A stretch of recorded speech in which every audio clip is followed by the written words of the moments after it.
নমস্কার বন্ধুরা, আজ আমি নিয়ে এসেছি দেখো মটন। তোমাদের জন্য মটন রান্না করব কি করে শর্ট টাইমে এবং খুবই সাংঘাতিক টেস্টি মটন রান্না করি সেইটা তোমাদেরকে দেখাচ্ছি আমি। এই দেখো, এর জন্য প্রথমেই দরকার হচ্ছে আদা, রসুন আর কাঁচা লঙ্কা, এই কটাকে পেস্ট করে নেব। আর তারপরে মটনটা কি করে কি করি তোমাদের সবাইকে দেখাচ্ছি। আগে পেস্টটা করে নিয়ে আসি। এই যে এটা পেস্ট করে নিয়ে এসেছি। এদিকে আমি গ্যাসের উপরে প্রেশার বসিয়ে গ্যাসটা ধরিয়ে দিয়েছি। একবারই মটনটা আমি প্রেশারের মধ্যেই করব। এর প্রথমে প্রেশারে, এই যে প্রেশারটা গরম হয়নি এখনো, আর একটু জলটা টানিয়ে দিই। না, প্রেশারেই করব, কারণ মটনটা প্রেশারেই শর্টকাটে হয়ে যাবে। এই প্রথমে প্রেশারের মধ্যে দিয়ে দেব তেল। বেশ খানিকটা তেল দিয়ে দিচ্ছি। মটনে একটু তেল কম হলে হয় না, মটনে একটু তেল দরকার পড়ে, সেই কারণে তেলের মধ্যে দেবো এই যে 2টো তেজপাতা আর 2টো শুকনো লঙ্কা দিয়ে দিলাম তেলের মধ্যে। এইবার দেবো এই যে মটনের আন্দাজে যেমন পরিমাণে মটন করবে সেই পরিমাণে তো পেঁয়াজ দরকার হয়। এই যে আমি এতটা পেঁয়াজ কেটে রেখেছি, এই পেঁয়াজটা দেবো। পেঁয়াজটা দিয়ে ভালো করে ভেজে নেব। এই যে দিয়ে দিলাম, দিয়ে এর মধ্যে লবণ অল্পই দেবো, লবণ খুব বেশি দেবো না, পরে দেবো আবার। লবণ দিয়ে এইটাকে ভালো করে ভেজে নেবো। পেঁয়াজটাকে একটু ভালো বলতে কি, একটু হালকা লাল লাল হলেই হবে। এইভাবে মটন রান্না করে খেলে শর্টকাটেও হয় প্রথমত, আর দ্বিতীয়ত হচ্ছে খুব টেস্টিও হয়। এবার আর আমরা তো একটু শর্টকাটটা খুঁজি সবসময়, যে শর্টকাটে কী করে টেস্টি রান্না হবে সেটা। এবার পেঁয়াজটা একটু হালকা ভাজা হবে, একটু ভাজা হবে ততক্ষণে আমরা এই যে মটনটার এই পেস্টটা করেছি, এরপরে পেস্ট করব এই যে টমেটোটা একটু 2টো টমেটো দেবো আমি এর মধ্যে। মটনের পরিমাণ আন্দাজে আমি এই 2টো টমেটো পেস্ট করে নেব। এই যে এই 2টো টমেটো পেস্ট করে নেব আমি। ওই আদা রসুনটা করে এটা পেস্ট করে নিয়ে আসছি পেঁয়াজটা ভাজা হতে হতে। টমেটোটা এরকমভাবে পেস্ট করবো, পুরো পেস্ট করবো না, এরকম একটু দানা দানা থাকবে, এরকমভাবেই পেস্ট করবো। পেঁয়াজটা আরেকটু হবে, হালকা জল গলেছে পেঁয়াজের, আরেকটু হবে। পেঁয়াজটা একটু হালকা ভাজা হলে কি পেঁয়াজের ভাজার একটা গন্ধ মটনের ইসের মধ্যে বেরোয়, তাই আমার ভীষণ ঠান্ডা লেগেছে। তোমরা না চ্যানেলটাকে একটু সাবস্ক্রাইব করে দাও আর ভিডিওটাকে লাইক করে দাও। আর যদি ভালো লেগে থাকে ভিডিওটা তাহলে শেয়ার করে দিও, শেয়ার করতে কিন্তু ভুলো না। এই দেখো এটা হয়ে গেছে। এইভাবে মটন কারি যদি বাড়ির সবাইকে খাওয়াও, সবাই খাওয়ার শেষে আঙুল চাটতে চাটতে উঠবে। এই দেখো এটা এরকমই ভাজা হবে, হালকা একটু ব্রাউন হয়ে গেছে, দেখো এরকমই হবে। এর বেশি হলে মটনের টেস্টটা কমে যাবে। এবার এই মটনগুলোকে এর মধ্যে ঢেলে দেবো। মটন ঢেলে দিয়ে এবার মটন, তেজপাতা আর পেঁয়াজ একসাথে মিনিট 10 একটু নেড়ে নেব।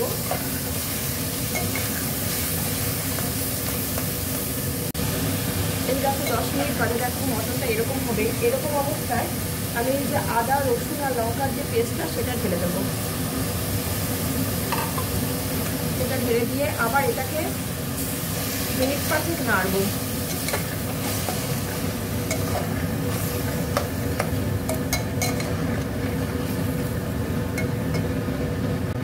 এই দেখো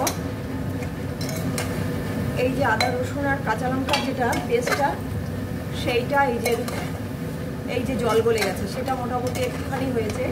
এইবার এর মধ্যে দেবো এই টমেটো পেস্টটা দিয়ে দিই। এইবার এটাকে ভালো করে নাড়বো যতক্ষণ না এই রসটা টানবে।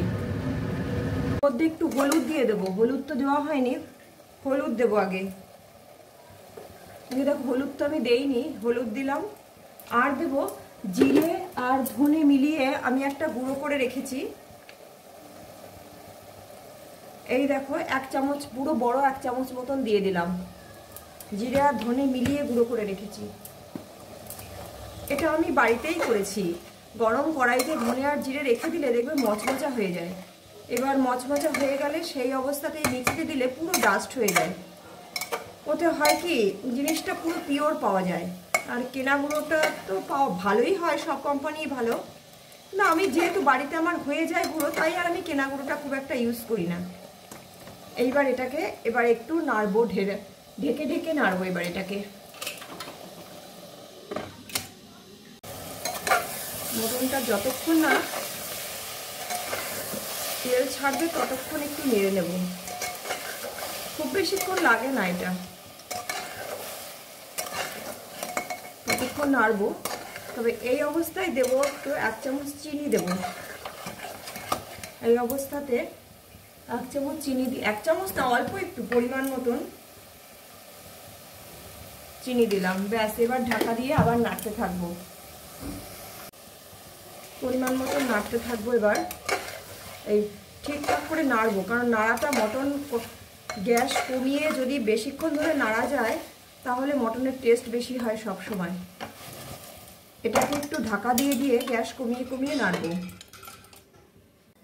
এই দেখো মোটামুটি হয়েই গেছে, আর একটুখানি হবে, খুব বেশি কিন্তু বাকি নেই। এই অবস্থায় দেবো একটু এই যে 1 চামচের, খুব বেশি দেবো না, টমেটো দেওয়া আছে তো টক বেশি হয়ে যাবে, তাই টক দই দিলাম। এই 1.5 চামচ মতন, 1 চামচের 1.5 চামচ মতন দই দিলাম, খুব বেশি দেবো না কিন্তু দই দিয়ে এবার এইটাকে নাড়বো। এবার খুব শীঘ্রই জল গলে যাবে, এই তেল ছেড়ে যাবে। এবার হতে বেশি সময় লাগবে না, যেহেতু চটজলদি করছি, ওই 2টো সিটি মারলেই মটন নরম হয়ে যাবে। আর এই দইটা দেওয়ার জন্য মটনে তেল ছেড়ে যাবে খুব তাড়াতাড়ি। এইবার ঢাকা দিয়ে ও 2-1 বার একটু ঢাকা খুলবো আর নাড়বো, দেখবে হয়ে যাবে এক্ষুনি। এই যে দেখো এটা হয়ে গেছে, এই দেখো তেল ছেড়ে দিয়েছে কেমন, দেখতে পাচ্ছ? তোমরা বুঝতে পারছো নাকি জানি না, পুরো তেল ছেড়ে দিয়েছে দেখো। এবার এই অবস্থায় এর মধ্যে পরিমাণ মতন জল দিয়ে দেবে, যার যেমন লাগবে। আমি খুব বেশি দেবো না, কারণ মটনে খুব বেশি ঝোল ঠিক ভালো লাগে না। এটা যদিও বা কারি করব। এবার এটা দিয়ে নিয়ে এর মধ্যে একটু গরম মশলার গুঁড়ো দিয়ে দেবো, পরে আরেকবার দেবো গরম মশলার গুঁড়ো। এই যে সবসময় রান্নার যে আমরা শর্টকাট খুঁজি, শর্টকাটে রান্না করতে গেলে কিছু করার নেই। কি করে টেস্ট হবে, বাড়ির লোকের মুখে তো টেস্ট ছাড়া তো হবে না, বাচ্চারা তো টেস্ট ছাড়া তো তাদের হবেই না। টেস্ট হলে তবে তারা দ্বিতীয়বার আবার খাবে এবং সেইবারের খাওয়াটাও ভালো হবে। সাইড দিয়ে মশলাগুলো একটু নামিয়ে দিয়ে প্রেশারটা আটকে দেবো। এবার লবণটা টেস্ট করে দেখবো, লবণ যা লাগবে আবার দিয়ে দেবো। আমার লবণ একটু লাগবে, তোমরা তোমাদের মতন লবণ, এই দেখো লবণ দিয়ে দিচ্ছে। ব্যাস, এটাকে এবার প্রেশারটা আটকে দিচ্ছি। প্রেশারটা আটকে দিয়ে 2টো সিটি মারলেই ব্যাস হয়ে যাবে। এই যে দেখো প্রেশারটা খুলে ফেলেছি।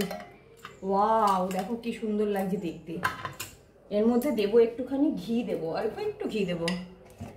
গ্যাসটা বাড়িয়ে নিই আগে। এই যে দেখো, কারণ মটন তো, মটনের হালকা গন্ধ হয় সেই কারণে, আর যাদের কিছু অসুবিধা হয় না তারা না দিলেও পারে। এই যে ঘিটা দিলাম, আর একটুখানি সামান্য একটু গরম মশলা দেবো, আর লবণটা টেস্ট করে দেবো।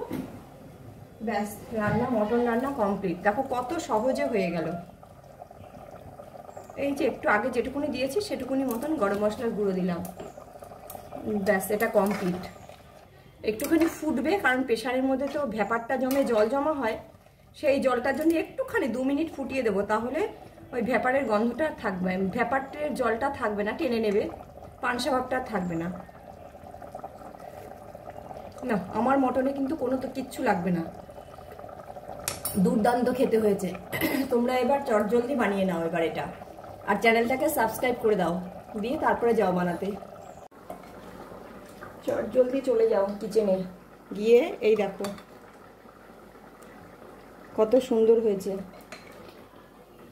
তোমরাও বানিয়ে নাও চটজলদি মটন।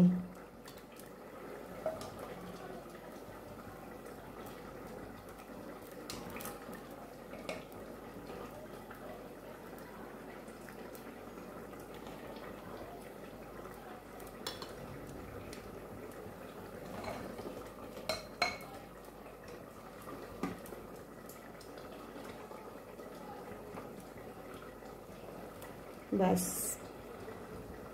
কমপ্লিট।